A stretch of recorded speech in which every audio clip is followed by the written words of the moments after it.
No more football on this Sunday evening, but we're going to give you at least an hour more to put off the Sunday scaries here on the All NFL Sunday Huddle. And tonight on the panel, I am joined by Johnny Venerable, the winner of this group so far. I am joined by Jeff Kavanaugh, who is having himself a day.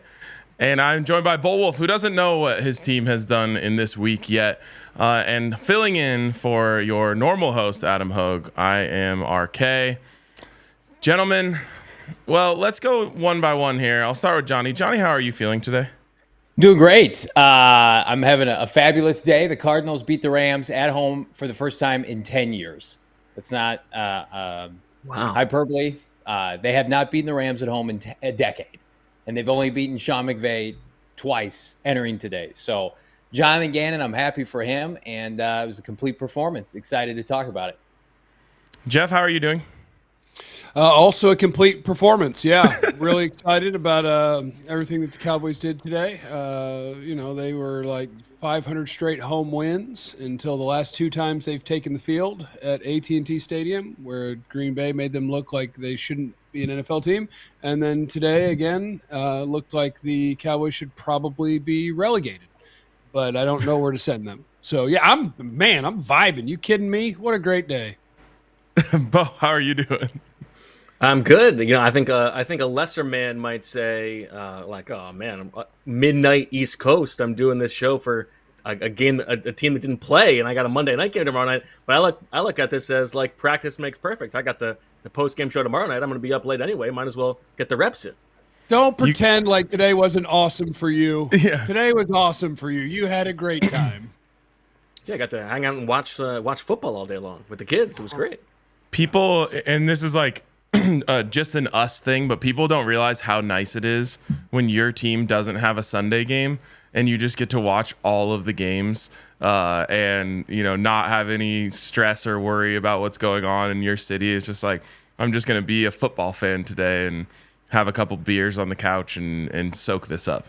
Yeah, the red zone gets worn out on a day like this. I love it. Well, the red zone did not get worn out for the Denver Broncos today, I'll tell you that. But we're going to talk about that. We're also going to talk, of course, about the Cardinals and their big day today. I want to know what you guys think of whether it was more about the Cowboys today or more about the Saints. We'll get into a little preview of the Eagles. We might have Nicholas Moriano from CHGO Bears join us, depending on if he can get out of press conferences and pop on here. But speaking of the Bears, we start there with Sunday Night Football, which just wrapped up tonight. And guys, I want to know where you're at currently on Caleb Williams. Obviously, in week one, you didn't really even get to see much of the flashes. Tonight, I think you saw a little bit of the flashes. So, Bo, I want to start with you. Just what was your vibe about the Caleb Williams experience tonight? Yeah, I think I'm still in on Caleb Williams pretty strongly. I'm getting close to maybe being tepidly out on Shane Waldron. The plan for preparing for what the Texans defense was throwing at them, obviously not very good. And all of these sort of just, sort of Bo Nixy type throws where it's like 5 yards or shorter from the line of scrimmage, not doing too much for me.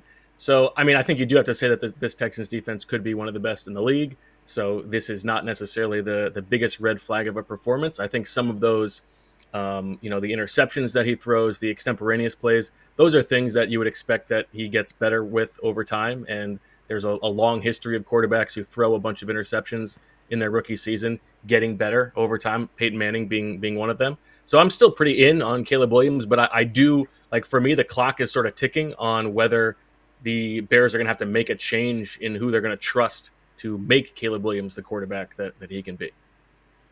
Jeff, what did you think? Obviously, a couple of games in, it's so hard, and he's incredibly talented. But 2 weeks of NFL football, it's just kind of been welcome to the NFL stuff, I think. But there are a lot of plays that, you're used to seeing Caleb Williams make in college, where he buys time, he moves around, he makes an incredible throw. Holy cow, that worked out. And in the NFL so far, it seems like he can still kind of do that. Oh, okay, I bought time. Here we go. Here comes the amazing throw, and the amazing throw gets intercepted. So I think that there's just a natural learning curve, that you're no longer playing against a few NFL players on a team against you. The pressures are different. They're harder to get away from. There's always somebody else coming. It's not supposed to be so easy for a DC like it was tonight, where the answer was, if you didn't blitz Caleb Williams, he was really good. And if you did, he was awful. It's not supposed to be that simple. And I do think that there's a learning curve. He's super talented. I'm definitely not out on him, but I'll eyebrow raise at him, while at the same time acknowledging that the Bears have made every quarterback that they've had look terrible for a long time now. Go ahead, Johnny. Yeah, I'll piggyback off that. He's fighting years and decades of rich Chicago Bear history, and not in a good way, where they've never had a viable franchise quarterback in the sense that, top 10 to 12 in the NFL in passing yards and touchdowns. I inevitably believe Caleb Williams will get there, but I also think it's a little bit funny to look back at some of the narratives this offseason and talking about the Chicago Bears being a contender in the NFC, like a true contender. There were people who thought they were going to win the division and be a top seed for a guy who's never taken an NFL snap. And I think, CJ Stroud, be damned, we just don't see that all that often. Then you look at some of the complimentary players they brought in. Keenan Allen hasn't been a factor. Rome Odunze, I don't think is in the class yet of a Neighbors or a Marvin Harrison Jr. I mean, they have a long way to go. I think they're going to be viable, probably more toward end of October, November, December, but that could still end up netting them like 7 or 8 wins this year. They're in a very unique spot with Caleb, where there's these expectations, these weighted expectations of, you need to be good right away, but oh, by the way, you're a rookie too. Like, our timeline was fitting Justin Fields. Like, his pop year was supposed to be last year and this year, and we're supposed to be winning the NFC North. Now with Caleb, they're trying to have their cake and eat it too, and it's just like, maybe he just needs to be a rookie for a year, and you let the win-loss kind of be damned. Yeah, I agree. And kind of looking back on Caleb in college, and for those of you who don't know, I spent many years covering the Broncos and now mostly focused on covering Colorado football. So I watched Caleb a lot in the Pac-12, and I think he has like a thing that you probably want in your quarterback, which is like a little bit of like a Superman complex. It's just like, I can make anything happen at any time. And in college, a lot of times he did make those plays. And like tonight you saw, I think that he feels like when he gets the opportunity to make one of those crazy plays where you escape out of nowhere, and then you're keeping, towing the line of scrimmage, and you're just like, okay, this is my chance to uncork one down the field. We haven't had this opportunity all night. He feels like he has to take it. And what you see with guys, even like Patrick Mahomes, who, is able to pull off those magician-like plays, there are some times where you just look out there and you're just like, there's nothing. So I just have to, punt this and go and live to see another down. And I think he'll learn that over time. It was nice, if you're someone who wants to see Caleb Williams succeed, it was nice tonight to see him do some of the easy stuff and make it look easy. I just think there's a larger learning curve there than maybe anyone would have expected or hoped for Caleb to realize what he can and can't get away with. And he's no longer, the best athlete every single time he sets foot on the football field. Yeah, I think Jeff said it. Like the welcome to the NFL moments are coming, and they're necessary. Like, those are the reps in live games are something that you cannot substitute for. And so I think like it's all in service of making him better both this season and down the line. And the good news is, if you're a Bears fan watching the game tonight, like, that defense seems pretty for real, right? And so I think they're going to give them a chance to like allow for the growing pains that Caleb Williams needs while still keeping them somewhat competitive. And on that same kind of note, like last week, the Bears had a very similar game, but Caleb didn't make the big mistakes. And because of that, they were able to just kind of squeak by and eke by with the win. Whereas tonight, he puts the ball in harm's way just a little bit too much, and it just doesn't give them a chance to win. Quickly, just on the Texans, where are you guys at there? I'll start with Johnny. Like, how do you feel about that team this year, especially compared to when they just burst onto the scene last year? I think they're in a really advantageous spot because their division, I think, is really fraudulent. And what that allows you to do if you're Houston is vie for a 1 seed, have an opportunity to host a Mahomes or Josh Allen or Lamar in your building. And, I'm a believer in DeMeco Ryans and certainly CJ Stroud. We lived it as Cardinal fans last year. The Cardinals owned the first-round pick of the Houston Texans that was projected to be a top 5 pick last year. It ended up falling all the way to pick 27. So we were gutted every single football Sunday as CJ Stroud stole our draft hearts every single football Sunday. So I think they've got all the skill sets, all the weaponry offensively. I love the addition of Stephon Diggs. Danielle Hunter, who was a madman tonight, just absolutely abusing Caleb Williams toward the end of that game.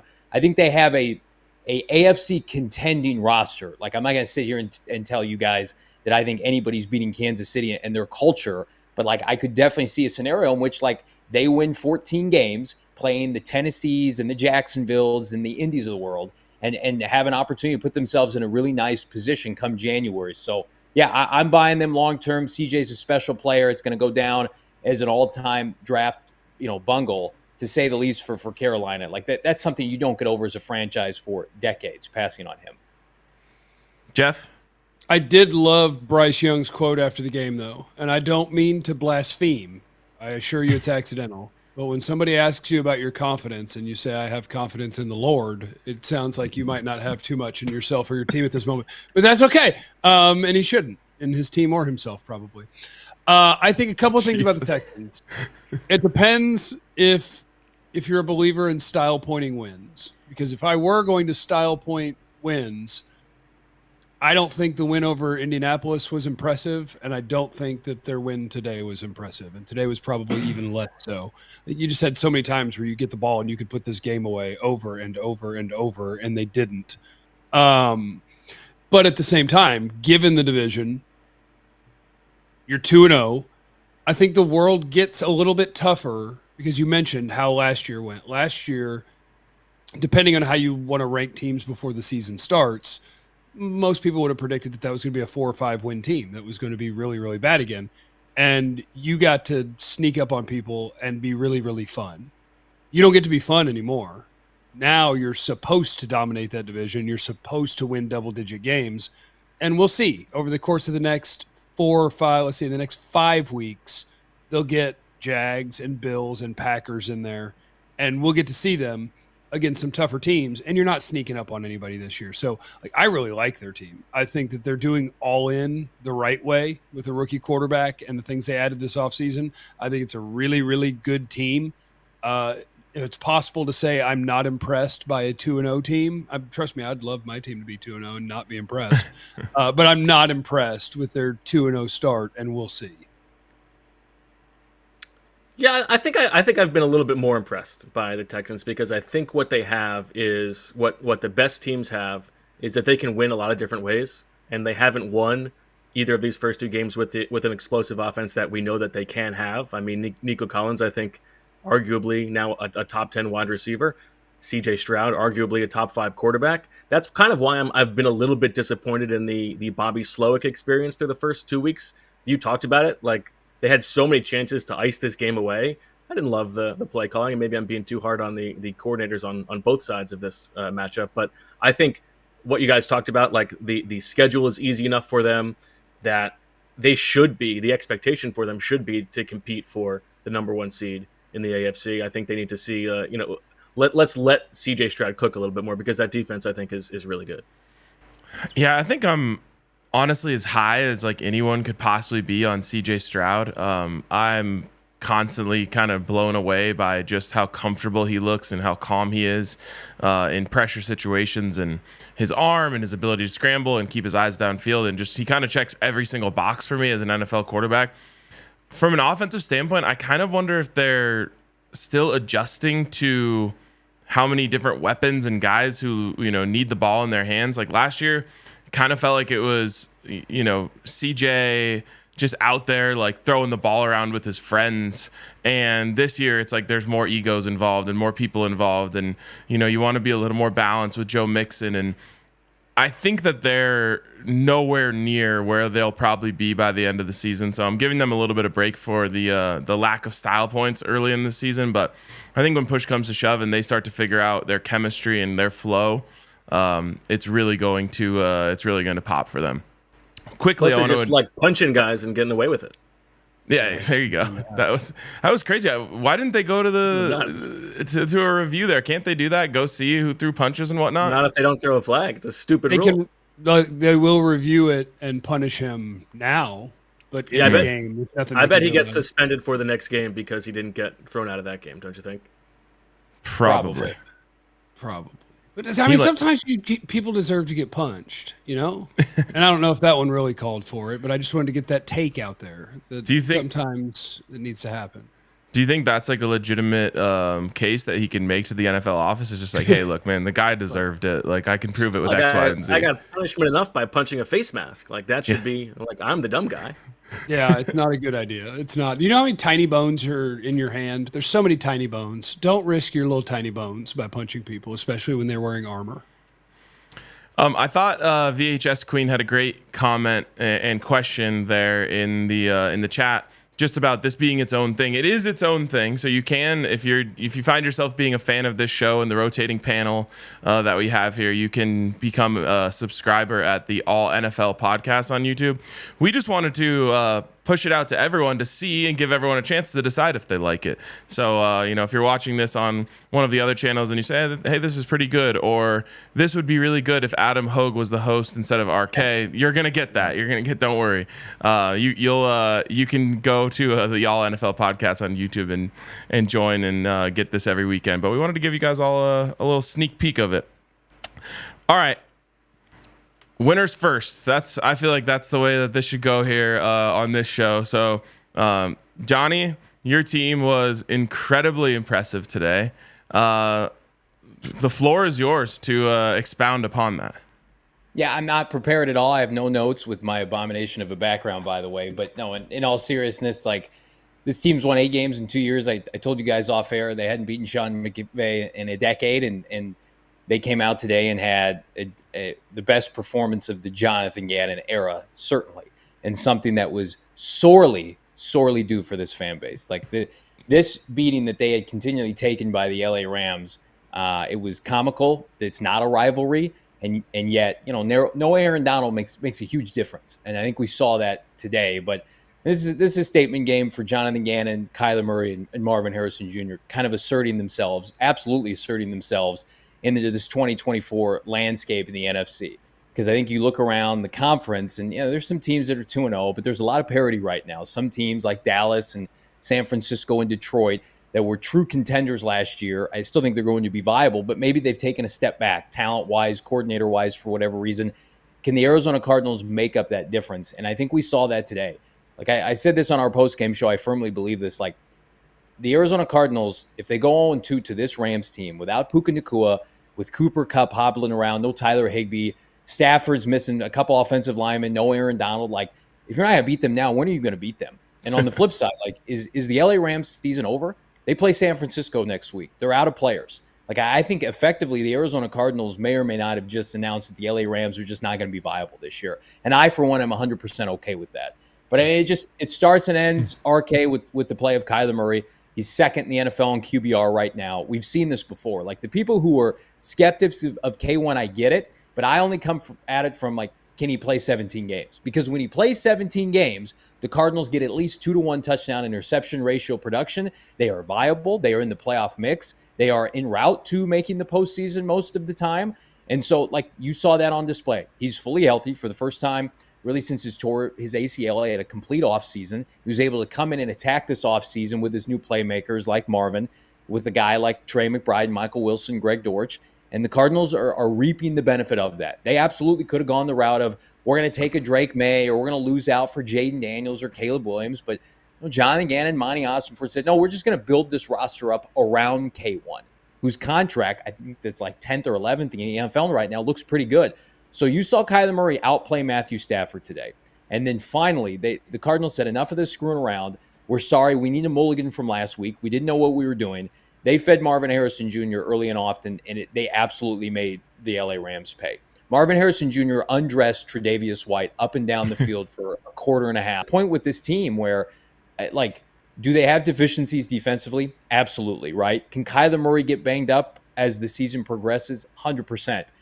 But there's no doubt that with Marvin Harrison Jr. playing like that today, which, I tweeted out and people can laugh at this, there were glimpses of Randy Moss. There were glimpses of Calvin Johnson. That's the kind of prodigy prospect that he was being hyped up to be, which is now laughable when they didn't use him last week against Buffalo. He had 134 yards and 2 touchdowns in almost just a single quarter of play. And then the Cardinals, they called the dogs off. They spread the ball around. He could have easily had 200 yards. And the Cardinals, this game was over by the early third quarter.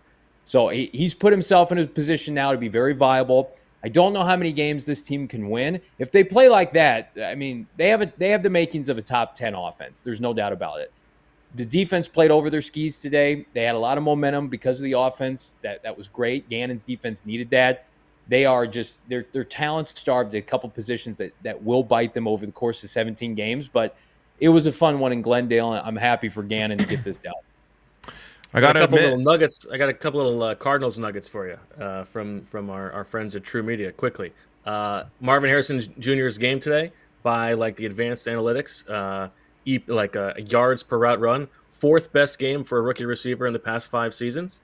And then the Cardinals offense, this was their 2nd best offensive performance as a team this decade after a 2008 game in which Kurt Warner threw over 100 yards to both Larry Fitzgerald and Anquan Bolden. So there you go. Those seem good. Those numbers seem good. Great Not little bad. nuggets there. I got to say, Johnny, there was a bunch of people. I had all day to look stuff up. There's a bunch of people in the comments, hyping you up, kind of saying don't let us down here, Johnny. We need you, and I feel like you delivered for them. You kind of. I appreciate that. Yeah, I did my best, Marvin Harrison Jr. in the opening, and now I can just take the next 3 quarters off, I think. Well, and speaking of Marvin Harrison Jr., we had Bo on last week, the other Bo, and he. We were kind of just asking about the vibe of the fan base, which is always the thing that I'm most interested in as we get everyone together here. And it was just so low because of the fact that, Marvin Harrison didn't get involved in that game and they lost and, they had a chance to win and all of that.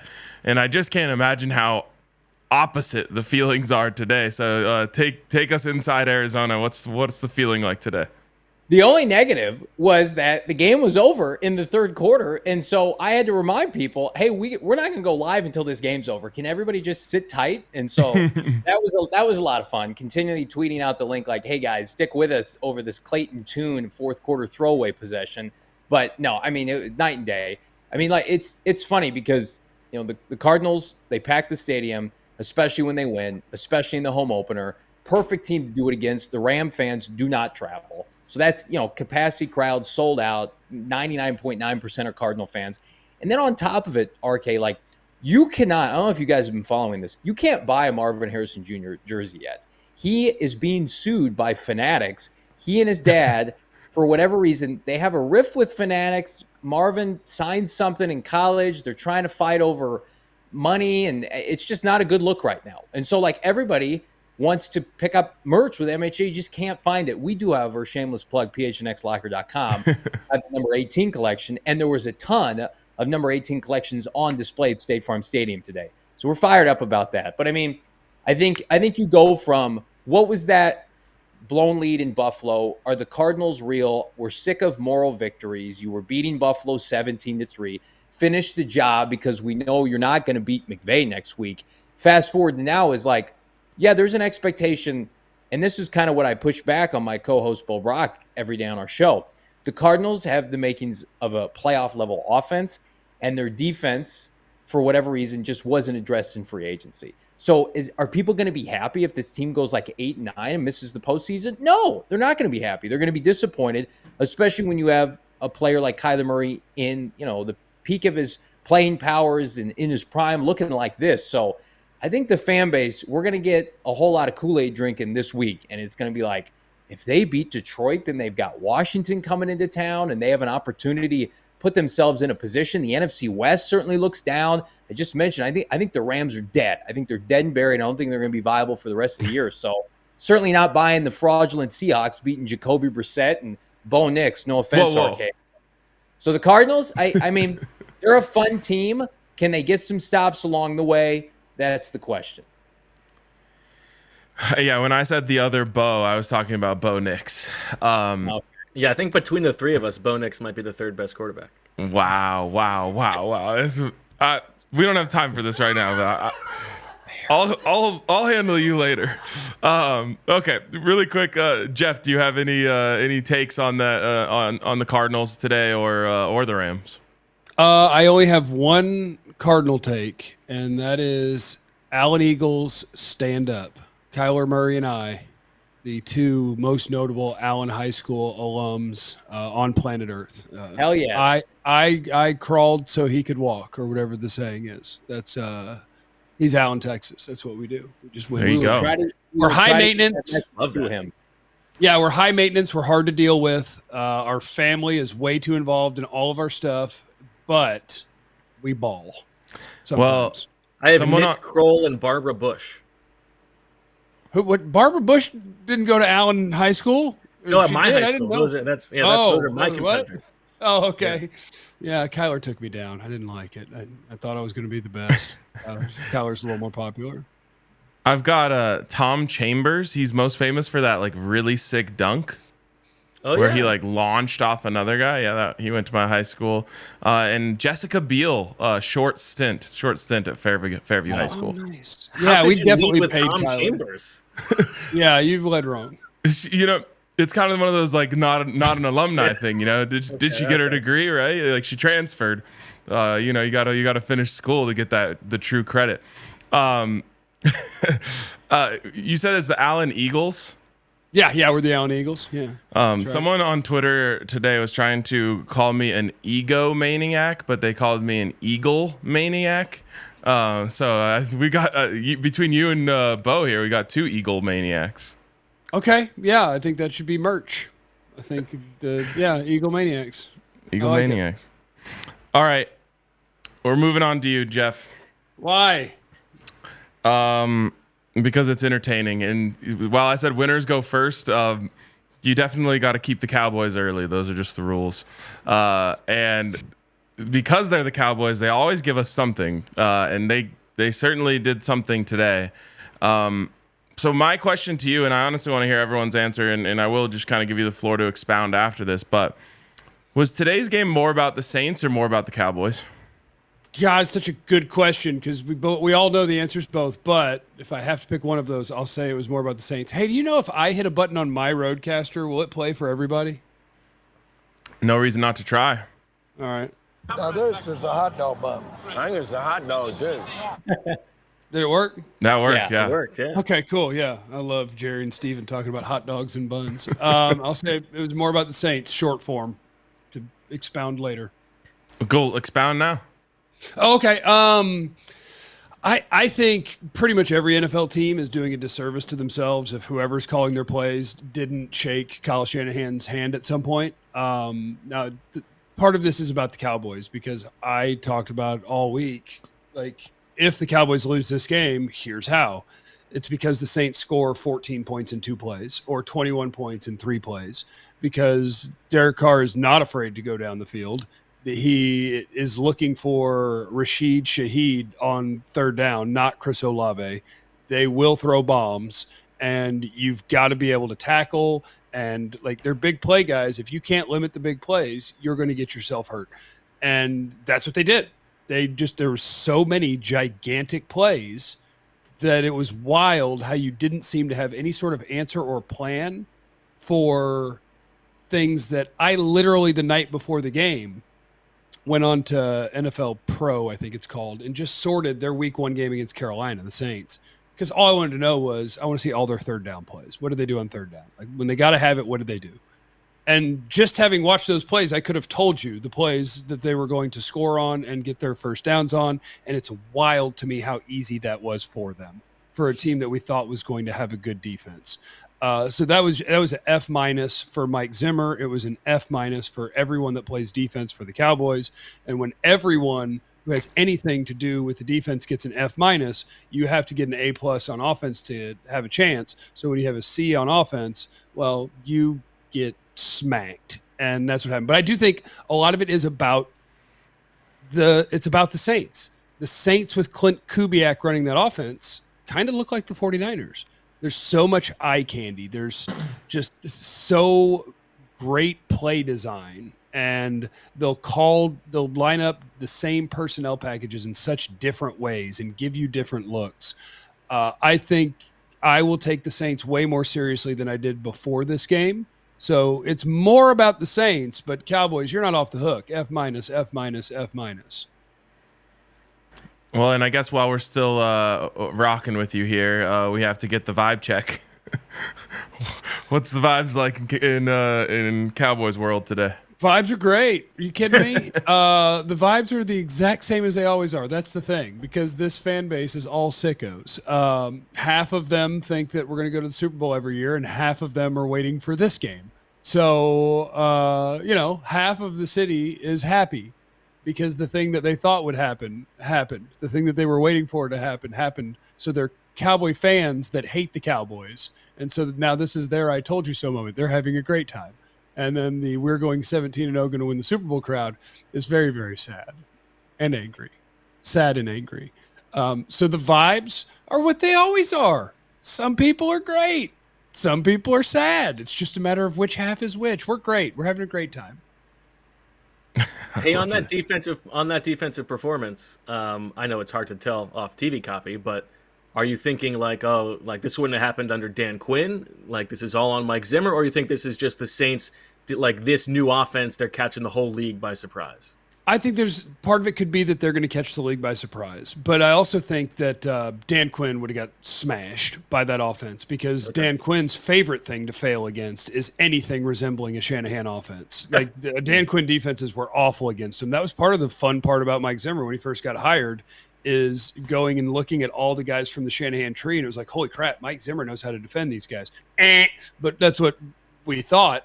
No, Dan Quinn couldn't have done anything about it. What happened in this game is my favorite thing about the Cowboys is we all know where they're going to suck, and they ignore it. But the people who watch them, cover them, and a lot of the fan base knows going into the season, you have one NFL defensive tackle on the whole roster.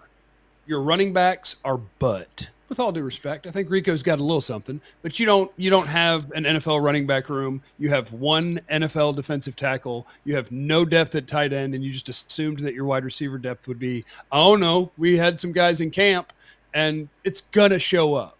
But after week one, it was all good because, they smashed Cleveland, and it was like, holy crap, everything is amazing. But eventually, the places that you're not good at, we're gonna see it, and we saw it.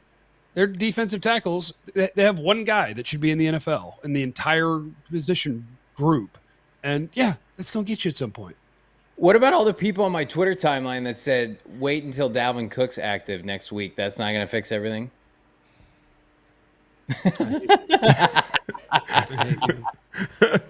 Dalvin Cook's already suiting up. He's wearing 15. He's just going to be wearing a different number when Dalvin Cook. And that's it. Like the running back room. What's wild is after the first week, I've got to hear it from people because I'm like, yes, Zeke is washed. It's obvious. Like he's been washed for 3 years and it's just getting worse. The idea that somebody who has surpassed the age of 27 with heavy usage that we've watched get worse and worse into his career is going to ride back in and be amazing again because you remember that he was a good Cowboy for 5 years or 4 years. Like that's silly. The idea that the old running back with a ton of mileage is going to set the world on fire is so silly. But boy, Jerry Jones loves names he knows. It's coaches, it's players that they bring in. He loves bargain shopping. And if you have a name that people know, that's even better for him. Like that Mike McCarthy's the head coach because Jerry could say he's won a Super Bowl. Who should you be looking for? And I don't dislike McCarthy. I think McCarthy's a quality head coach. But like this team would never make the head coach insert hot offensive coordinator who knows exactly where this league is headed. He would never hire that because he can't go back and be like, well, I know he's good because, but like Zeke, Dalvin Cook, but boy, count those Pro Bowls. 2018, and they were, and I seen it, and you seen it, and it was out there, and it was, and it is, and that's why we did and saw, and we did, and like he's a psycho. Dalvin Cook, spot on. Zeke is Dalvin Cook, Spider-Man thing. Like, you know who I want to be my other running backs? People you've never effing heard of that are 23 years old. People who played college football last year. Yes, McCaffrey got hurt, and somebody you've never heard of looks like the best running back in the world because he's 23 years old, and they can still run, and their legs work. Dalvin Cook and Zeke are going to grind their knees into dust by week 6. I find it rich that the Cardinals guy here was the one who took the shot about old running backs. That's okay. Hey, his can still go. It's because he's never had full usage, and James Conner misses time every year. But they took him back in the 3rd round from the ACC, Trey Benson, so they'll be all right. I'm thinking more along the lines of like Emmitt Smith, Edgerrin James, Chris Johnson. Yes, for sure. No, it was just funny. I literally was on Twitter, and people were like, don't worry, Dalvin Cook's going to be active next week. This will get corrected. I'm like, Dalvin Cook? Who the You got to Jets? fix your timeline. You got to follow better people. Also, hey, do you know how good this team would be in 2020, 2019? Well, if you had Zeke, Dalvin Cook, Jordan Phillips. Oh, Jordan Phillips, so good. And Linval Joseph still playing good football. We have a monster team in 2019. Also, I just have to say on Go ahead. on the 49ers running back whose name is now escaping me. Jordan Mason, thank you. That's not because he's young. It's that he's playing for a coach named Shanahan, and if your last name is Shanahan, you just get to touch running backs and turn them into gold. That's I was just an stunned NFL they rule. traded for McCaffrey. I'm like, why did you do that? You don't need him. Whoever you have is going to be really, really good. But, you know, he's good too. All right, Johnny, more about the Cowboys or more about the Saints? I still think the Cowboys are. I don't buy Sirianni long term during an NFL season. I think the Cowboys will be viable and contend for the NFC East. Although I like Vic Fangio, that's a different conversation. But I think Dallas gets it together at some point. I don't think they're going to be terrible. I think the Saints will run out of gas. I'm not a believer. I don't think Dennis Allen can do this for 17 weeks. I think to both your guys' points, when the rest of the league gets tape on Kubiak, like he should be I've heard people, he should be taking head coaching interviews now, because I think by week 10 or 11, and this could come back to haunt me, that I think the rest of the league is going to be like, you know what, we've seen this before. By the way, Derek Carr historically also can start fast and then look terrible by November. Mm-hmm. So I thought the Saints on paper were one of the worst teams in the NFL coming in this year. So that, like, clearly that's not the case, and I'm happy for them and their fan base. But, you know, at some point, when does Kamara's usage catch up to them? Their defense is good, and this is one thing that you can't push back on. They get to play Bryce Young twice a year, who is not an NFL caliber player. They get to play a bunch of fraudulent teams in the NFC South. So, like, I think they'll be maybe a playoff contender, like, to go to the postseason. They're not going to win the NFC or anything. Bo? Yeah, I think this game in particular more about the Saints catching the league and the Cowboys by surprise. I think what we've talked about. The Cowboys, I think they're going to be fine long term. I think they'll contend for the division. But yeah, this game in particular strikes me more as a game that you see often in September. Is just like somebody totally shocked the other team. It happens all the time. And then you look back in December and be like, I cannot believe that was the outcome in week 2. I think that's probably where we're headed here. I think that's fair. I mean, wasn't it last year that the Bears beat the 49ers? Early in the season, it was week 1, I think, yeah. Is that 2 years ago? There was the year that the Cardinals gave the Cowboys the business. Was that like 2 years ago? Like, the Cowboys are good for laying down against somebody who's not any good. We don't know if that's true of the Saints yet, but they're good for that at least once a year. For me, I think I'll go a little more Saints, but to your point, Bo, about just like catching them by surprise, if I'm coming from a Cowboys angle, I'm a little bit concerned that like the Saints caught their opponent by surprise last week. Like, why did it happen again type of thing? But I mean, they've done a really, really good job of setting up that offense and putting Derek Carr in great situations to succeed. I do think the Panthers are butt, and so it was hard to see the Saints last week and be like, watch out, here comes New Orleans. It was more, oh, they got to play Carolina. That's cute. Now, I do want to say we don't want to blaspheme the Lord, but we also don't want to offend butts. Butts are great. No, I would never want to offend butts. No, I have a great appreciation for all of them, on all creatures.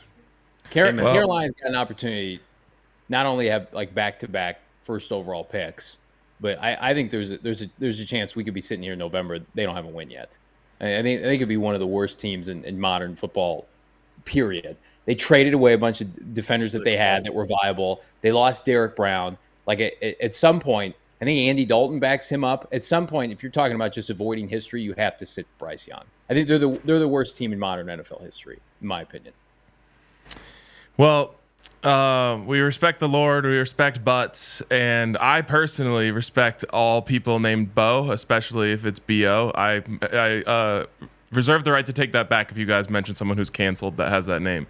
But, Bo Wolf, Bo Brock, or Bo Nix, I like them all. But today, in the last 2 weeks for the Broncos have been incredibly, I would say disheartening is the word.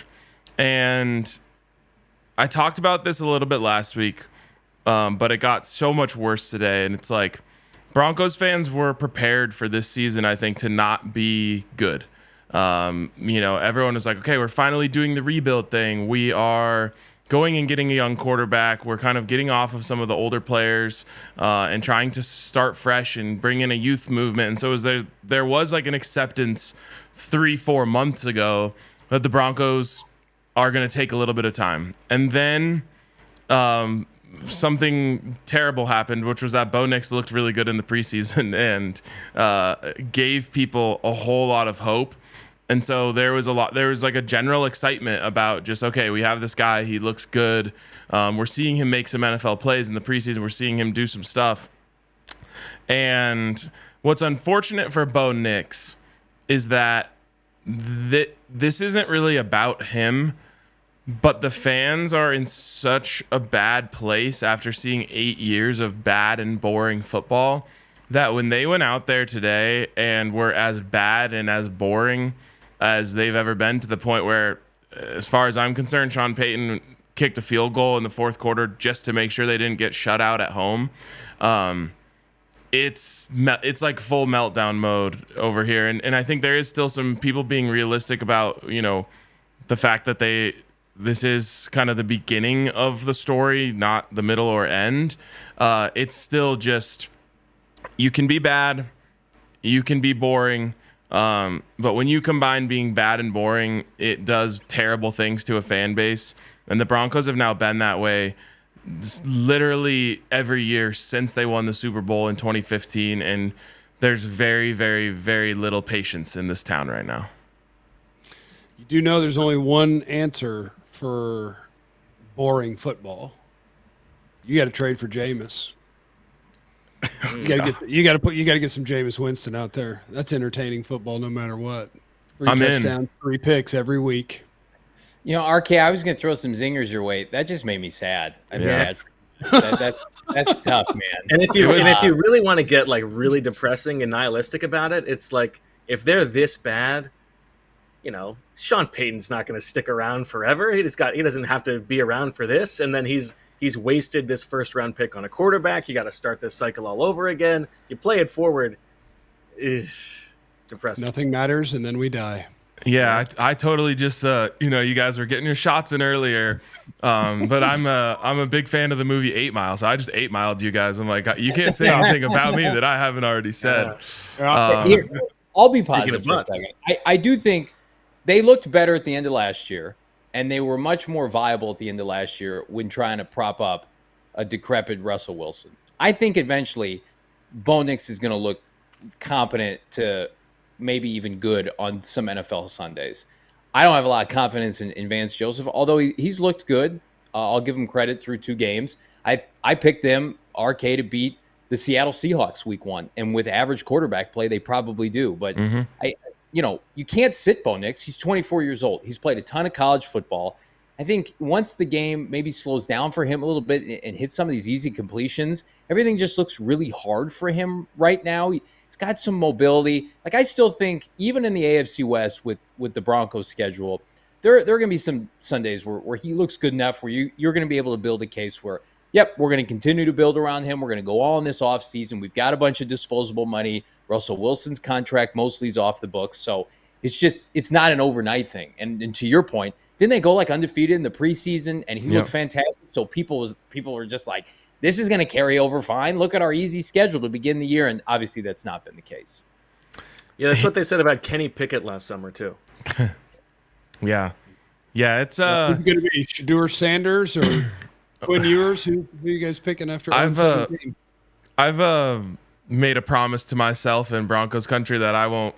I'm going to take some time before I start talking about that because it's gonna tear apart families. Hey, you're coming from a place of back-to-back first-round quarterbacks. Yeah, I adored Josh Rosen and talked myself into it after 16 games. It's been 2 weeks. Like I said, that's why I said I'm not going there yet. Kyler Murray forced George quarterback. Is he good? Sorry, I'm still trying to draft a guy. Here's my big concerns as it relates to the Broncos. One, and this one is probably the more frustrating one, is I just think that I expected Sean Payton to be able to put Bo Nix in better positions to succeed. And through 2 weeks, I just feel like there has not been good game plans for him. And I think, 1 week you say, okay, like that just happens, game plans can sometimes be a roll of the dice. Back-to-back weeks now where Bo didn't look comfortable. It didn't feel like they played into his strengths. And he doesn't look like he's playing football until the fourth quarter when the game's still kind of in hand and there's a chance to go, make some plays and bring it back. And he kind of just cuts loose and plays free. And that's what the only times in these last 2 weeks, in my opinion, that you've seen him like flash.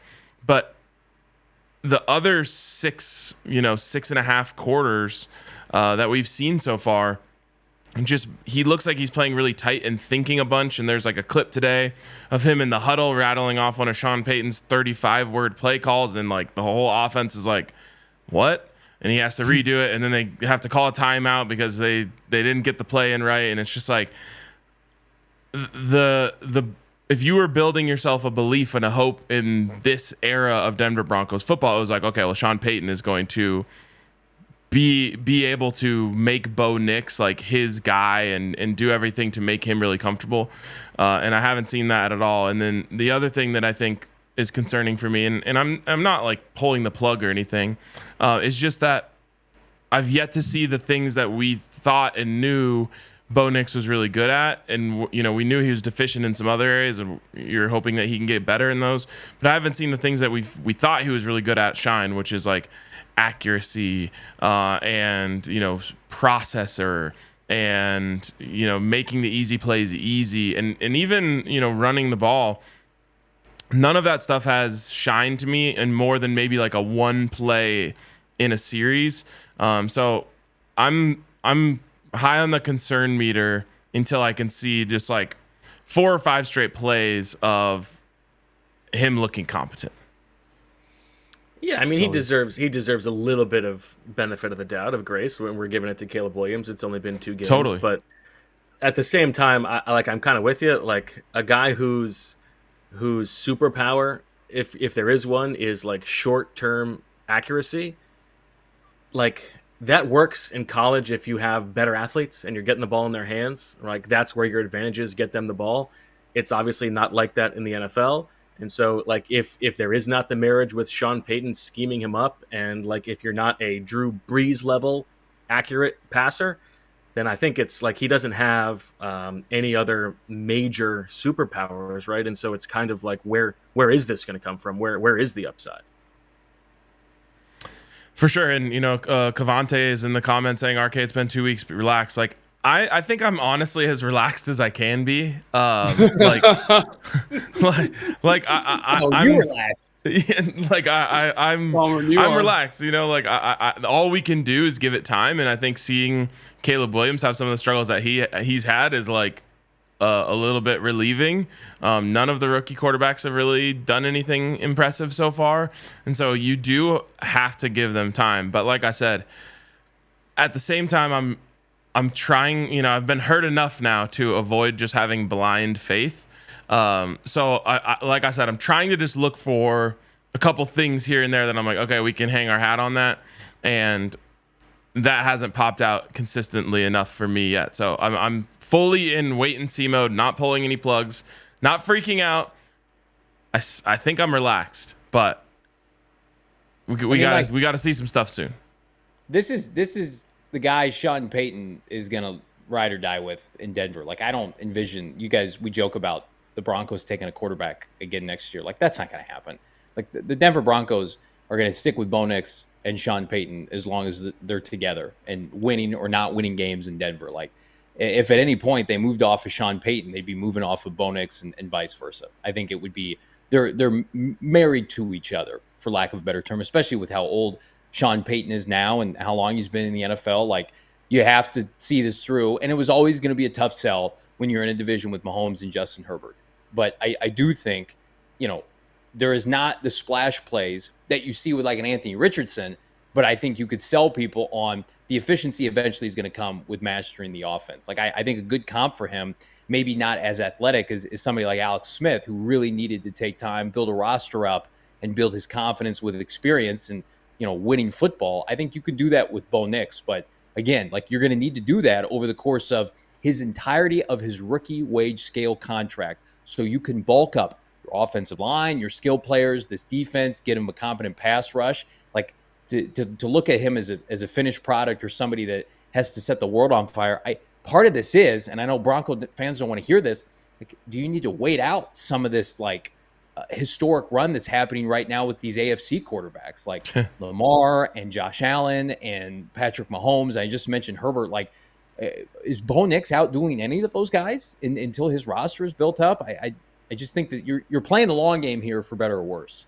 Well, and I think it's you're like, in those situations, you're counting on Sean Payton out scheming the other side. And that's again where I'm like, okay, I want to see Sean Payton like design a game plan that makes Bo Nix look good. And you mentioned a couple things there, and I obviously, when you're having a conversation like this, Bo Nix is going to be the hot button topic.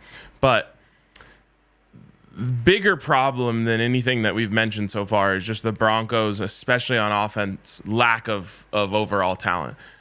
There's not a single player on this offense, and I said it this offseason, so I'm not panicking here, but there's not a single player on this offense that opposing defensive coordinators are losing sleep about when they're game planning for this team coming into the week. And so that also makes Bo Nix's life a lot harder when he's out there.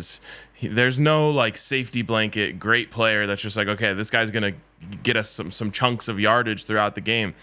Cortland Sutton is a solid receiver. There's a couple. You have like Jaleel McLaughlin making some plays and showing off some speed, but other than that, like, there's no one that is taking the pressure off of Bo with their talent, and I think that is probably a bigger problem than any of the other stuff I mentioned. All right, we've gotten into my comfort zone here. I don't know how long we've been talking about the Broncos. Could have been 20 minutes. So let's move on here.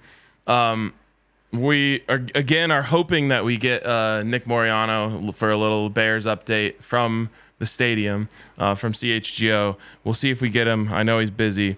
But until then, we will start with Jeff. I want your biggest overreaction take from the first 2 weeks of the NFL that you actually believe, like something that you're like, this is definitely an overreaction, but I think it might end up being true.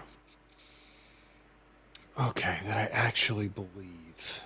Overreaction that I actually believe. So I'm trying to think. I mean, I have an NFL take that a lot of people probably think is kind of wild. I think Joe Burrow is incredibly overrated. But I don't know if that's good enough. Because like this week, I'm trying to think just based off of this week, like the one thing that jumps out to me about the NFL this week, like it's not a hot take or whatever. It's just like whatever team you cheer for, if they sucked today, hey Cowboys, like how many teams have shown us who they are through 2 weeks of the NFL season? Like we know who the Chiefs are, and I think we know who the Panthers are. And that's about it. You watched the 49ers lose a football game to the Vikings. You watched the Raiders beat the Ravens. Like we're so early in a season, and there's going to be so many one-offs, and we have no idea the Lions lost to Tampa Bay at home. Like so many of these teams, the answer to how good or how bad are they is the real answer is a shoulder shrug. But, like we do daily shows. We're going to do a show tomorrow for an hour about the Cowboys. You can't not acknowledge what just happened. But I think the reality is I know who the Chiefs are and I know who the Panthers are. The rest of it, I don't know. We'll keep watching. So just to be clear, Jeff's overreaction is that you shouldn't overreact. Yeah, there you go. Yeah. I didn't think I know, and I saw it. We had notes on that was going to be a thing, and I forgot that it was going to be a thing, so I didn't have a thing ready. I'm going to add the Giants. I think we know who the Giants are. So we know 3 teams. And the Commanders. And the Commanders. Oh, wait, I could just do what about the Cowboys? Overreaction that you actually believe.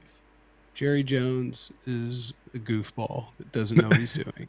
We can come back to you. We can come back to you. Yeah, circle back. All right, Bo, give us your biggest NFL overreaction that you actually believe. This is more of a way too early patting myself on the back, but I was thinking that the Ravens were going to miss the playoffs heading into the season. I thought they were a team due for some big regression. They lost so much from that staff. They had some like under the radar things that were due to regress just in terms of like turnover luck and stuff last year. They lost not only Mike McDonald, their defensive coordinator, they lost 2 other guys, 2 defensive coordinator jobs elsewhere. And so for them to lose a game that they had absolutely no business losing at home to the Raiders, they are on the way to making me look good. And really that's the most important thing. That is. So you're putting the Ravens on fraud watch. I already put them on fraud watch. They're continuing along the road, the fraud road. Yeah, fraud road, not a place we want to be. That's a good one. That at least I feel like you did a great job of answering the question. Not that anyone else on the panel didn't, but you specifically did a really good job of answering it. Johnny? Baker Mayfield. No, Baker is the baller. Stop it. No. Oh, okay. I think the Chargers are very real at 2-0. And I don't like not contending real. Like I don't think they're going to be Kansas City, but I think their over under was right around Arizona's this year, like 7.5. That seemed very low to me. Just Jim Harbaugh is a winner. Like that's super cliche by definition, but I think he fell into the right situation with the right QB. I mean, it's the job Sean Payton wanted, right? RK, like this is the job where, yeah, like kind of skilled positions be damned. They took a tackle that was a generational prospect in the top 10. It's paying off. You knew that either J.K. Dobbins or, Edwards, the other back, I drafted the wrong one in fantasy football. You knew one of those guys was going to pop. Dobbins looks unbelievable right now en route to being a Pro Bowler this year at running back. And then defensively, he's getting just enough out of Khalil Mack and Joey Bosa. Like, he's an elite communicator. He's an elite motivator. He has that team believing for a team that has been so grossly mismanaged and coached for the better part of a half decade with Brandon Staley. So, like, I think, unfortunately, for you guys, RK and the rest of the AFC, I think this is just the beginning for the Chargers. I think the Chargers, this is going to be the worst they are talent-wise. I think they're going to add some players in the offseason, but I think they're going to win like 11, 12 games this year. The AFC actually is full when it comes to contenders, so not allowed. No more. Yep. Sorry. Oh, I guess they can replace the Ravens, huh? There you go. There you go. Yeah. What do you guys make of the kicking? What do you guys make of the kicking stuff? Is it too easy? Our kicker's badass. That's all we got. Yeah. We got a kicker for you, buddy. Should have let him kick for 71 last week. He would have made it too. You think they need to change the rules, like tighten the goalposts, make it like you lose points if you miss a field goal? Any good ideas? I do weirdly find it bothering me that like 55-yard field goals are just automatic points now. That I don't like that for some reason. Dude, the Chiefs were so incredibly comfortable at the end of that game, not trying to gain more yards once they knew they could kick it from like 54. And it was just like, they're just going to run the ball and they're ready. They're ready to kick it from 50 plus, and it's no big deal. It's wild that's happened so quickly. And it hit halfway up the net in the very dead center. And the starting position on touchbacks is 10 yards forward from where it used to be. So not only are kickers better, offenses have to go so much shorter just to get into field goal range. If the Cowboys get one first down, we're ready to kick that thing. Yeah. I think they're too good now. Like we want to talk about kickers mattering. Like this is how you do it. This is how you prove yourself, is to consistently hit from over 50 yards. So I mean, like it's not an issue until it becomes an issue in crunch time. But I think like over the course of a 17-game season, no, I think they're probably not going to mess with it. I'd be totally down for eliminating kicking altogether. And obviously, it's very radical, and no one would ever do it. But I would be totally down for it. It's very weird to me that we're playing a game that's 11 on 11, and then just randomly we're going to decide outcomes based on the guy who just sits over there all day. And it's like, all right, let's run a totally different play from all the rest of them. If you were designing it now, how on earth would field goals be worth more than a safety? Safety should be more. Safety should be worth like 20. I was going to say safety should be worth more than a touchdown. It's way harder. Safety should be 5 or something like that, and a field goal should be 2. I'm going 8. Let's go crazy. I do think though that like we might have to do something about this, whether it's like tightening the field goal posts or whatever. Like in college basketball, when people started to figure out that you should just shoot threes every time from how close that line was, like they were like, okay, we got to move this thing back. Like it. I don't like that you can gain like 22 yards and be in field goal position. It just doesn't feel right. I'll tell you what the NFL has to love, though. This is kind of a topic adjacent. Like the league has tightened up their safety, and there's really good defensive play being had the first 2 weeks of the season. Too much like fantasy football the last couple of years, and what was it? Through last week, we had like the lowest passing yardage totals in like 15 years. Like for people who've complained about, hey, this is two-hand touch, this is flag football, this isn't real football, like, and kicking plays a part in that, like field position. I think that the league has to be ecstatic with how much quality defensive football we're getting. All right, my overreaction, and Jeff tried to steal it for a second, but I'm turning it up a whole other notch from that, is Baker Mayfield will firmly be in the MVP conversation. Wow. Gross. Boomer sooner. Dun, dun, dun, dun, dun. And I honestly, I would just love Baker, so that's why it's an overreaction that I actually believe, because I want to believe it. I've always loved Baker. I think that Baker, to me, is what Aaron Rodgers used to be. Like, he's the likable, super cocky a-hole quarterback. Oh, man, we are all going to hate Baker Mayfield in like 8 years. When he gets on YouTube too much and stops reading. That could happen. I like Baker too. I've always liked Baker.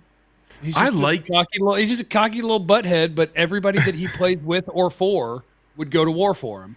And Exactly. It's like, you can see whatever you want. We love him.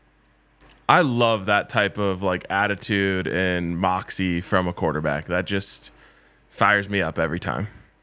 It's too bad the Broncos didn't have an opening at the right time with Peyton and Baker Mayfield being available, because Baker's comp coming out, which is kind of laughable now, was Drew Brees because of his stature and how effective he was throwing the football, from a high completion percentage. Like that seems like a marriage that probably should have happened that didn't, and he's in Tampa now. Yeah, and that marriage is quite lovely as well. Yeah. Okay, I have one, and I do believe it. All right, let's hear it. I believe it. And not everybody's going to like it, because it's already been said on this show that it's not possible and it shouldn't happen and it won't happen. I think the Broncos are going to pick a quarterback in the first round of next year's draft. I do. No chance. I believe they're going to pick a quarterback. I think it's possible that round. Peyton's gone too, yeah. I think that's my God. I think if you, now it depends, right? Obviously, if you see a guy who gets better throughout the season, but I also think Nix was one of those guys that you were hoping he could start a little bit faster, and he is not surrounded by good things, but watching him play, you're like, really? It's 6 years of college preparation, a lot of college football. That this is what we're going to get here. And if it does not improve over the course of this season, and I think they would be right to use a first-round pick on a quarterback. I think as soon as you think you can get someone better than what you have, you do it. You don't just go, well, we're going to stick this out because we're going to stick this out. If you are bad enough and you think that a prospect that's coming out this year is better than the guy that you have, you should pick him. I think there's also, you got to keep in mind, Bo Nix is so old, he might just retire. So it's true. You guys are treating him like he's Brandon Weeden here. He's not 27. No. And it's not that he's super old. I'm just also I've also been a draft guy for like 10 years, give or take. Like, I don't think Bo Nix was a first round pick. So like, it's also probably part of what I'm doing. He's a sixth quarterback taken in the draft. I mean, come on. If Sean Payton, like Cliff Kingsbury didn't draft Josh Rosen, like it's an indictment on who picked the quarterback. And again, like they're married to each other. I'm of firm mindset. Like if you're pivoting off Bo Nix, like Sean Payton's not there anymore. I can't do this, guys. This is not right. This is so messed up. There will be a time where I'm willing to have that conversation. Week 2 is not that. This is not right. We'll talk in week 10. You made me have an overreaction. I wasn't prepared mentally and physically, even though I should have known. You picked that one out of spite. Maybe I did. It's unbelievable. Maybe that's why they picked the Let's Bo Nix in the first place. Let's think of the Let's effing Bo shirts at this time. LFB, baby. LFB till I die, or at least till like week 6. Sean Payton's also an egomaniac that should never be allowed to have say in a draft. Like, because he will 100% want to be responsible for, I picked him, watch what I can do with him, even if he might have been available with a second round pick. Although all the quarterbacks went so fast, it was wild. But yeah, it's easy to say because he's not in my city, so I can just fire recklessly. Yeah. That egomaniacal dude. I thought for a while, Ben DiNucci's a semi-friend of mine. I thought for a while that he was going to run DiNucci out there and be like, watch what I can do. I'm Sean Payton. I was totally in for that. I wanted to see some Gucci DiNucci. All right. A lot of games that we didn't necessarily touch on. Does anyone have any other thoughts? You know, I don't know. We hit a little bit on Vikings 49ers, but that one was obviously shocking. There are some people saying like Geno Smith has been the best quarterback in the NFL through 2 weeks. Okay, I have a take on that. Can we stick on that? There we go. For See, a second? I knew I could get someone going off of something. Like the Seattle Seahawks fandom, they're 2-0, and again, like they've had a nice little run with Pete Carroll. Pete Carroll's gone now. They could not have played, no offense, Arcade, 2 of the more fraudulent teams in the NFL to open the season. They get Bo Nix This is week unbelievable.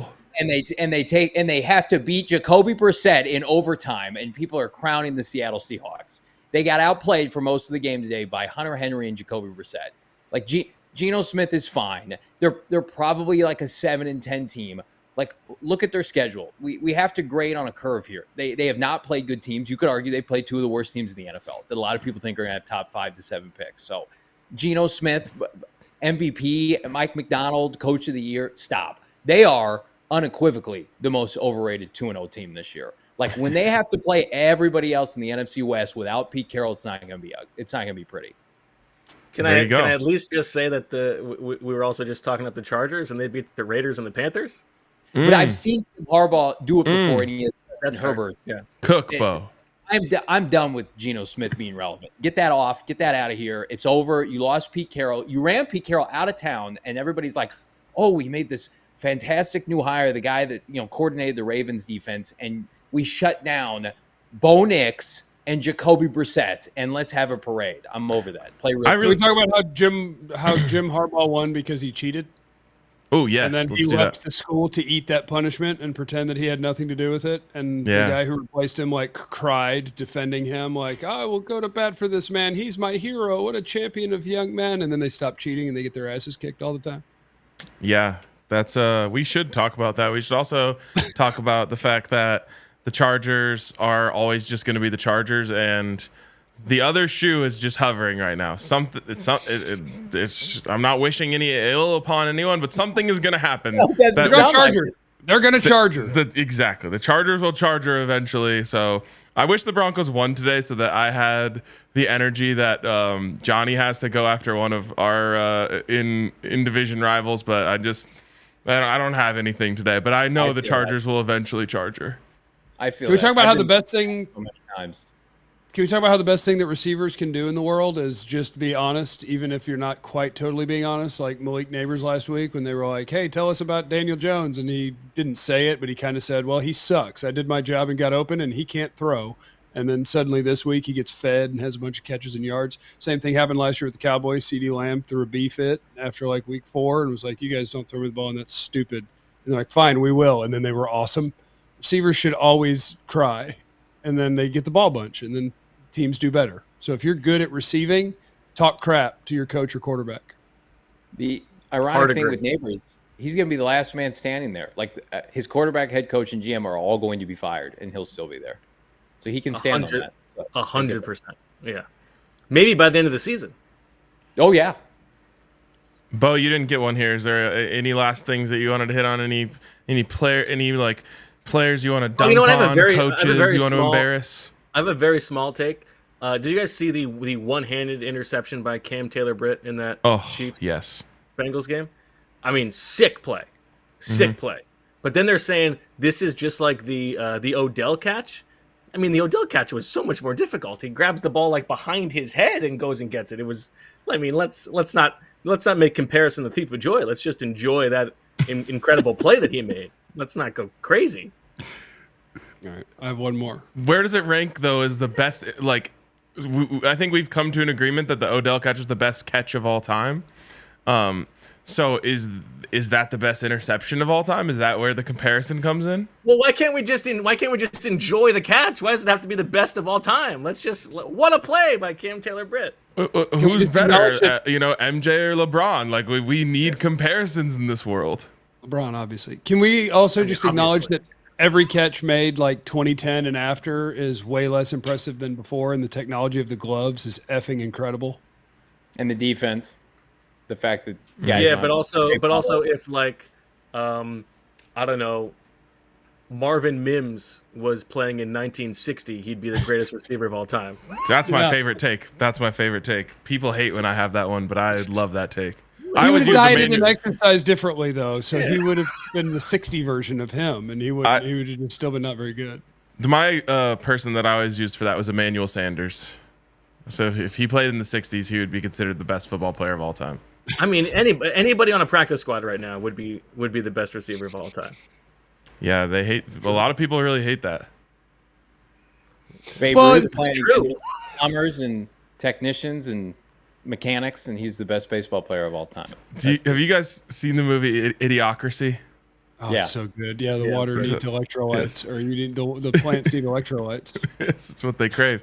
The last time I had that take, someone came to me and said, when you're in your 60s, some 25-year-old kid is going to be telling you that Beef Supreme would be the best player in your era, and you're going to be really mad, just like me right now. So I always think about that movie, and I'm sure it's true. It's absolutely true. It's going to happen to us too. You don't understand Peyton Manning. Like, just because this guy can run a 4.1 and throw it 80 yards in the air, like Peyton Manning could diagnose everything at the line of scrimmage. He called protection so good. Okay. Let me double check here. I don't think we're gonna get Nick Moriano. He's just working too hard for us. But I think we've had a great show without him. I mean, thank you for leading the way, RK. We made it. What's that? I said thank you for leading the way. Oh yes. Like I said earlier in the show, Adam Hogue will be your normal host here, but he was obviously busy on Bears postgame show tonight, which they do 2 hours. They're just like more post. Like they're like, I think their eventual goal is like, if we never stop, like the postgame never ends. You know, I couldn't talk about Matt Eberflus for more than 10 minutes, and I'd be done. I couldn't. What were those challenges? That was so dumb. That was crazy. So when Vic Fangio was the Broncos head coach, he missed every challenge he ever went for. So I just started calling them super timeouts. I was like, oh, he's not challenging this play. He just wants a super timeout. It just gives him a little more time. So I think Matt Eberflus has discovered the super timeout. RK, I think you're a top 2 all NFL Sunday Huddle, all city host that I've ever seen. And I also need you guys to know that I have to go to the bathroom. All right. That's a good place for us to wrap. Thanks for sharing. For Johnny Venerable of PHNX, Jeff Kavanaugh of DLLS, Bo Wolf of PHLY, I'm RK from DNVR. We will catch you next Sunday on the All NFL Sunday Huddle. This was great. Appreciate you guys. I want me some glory hole. We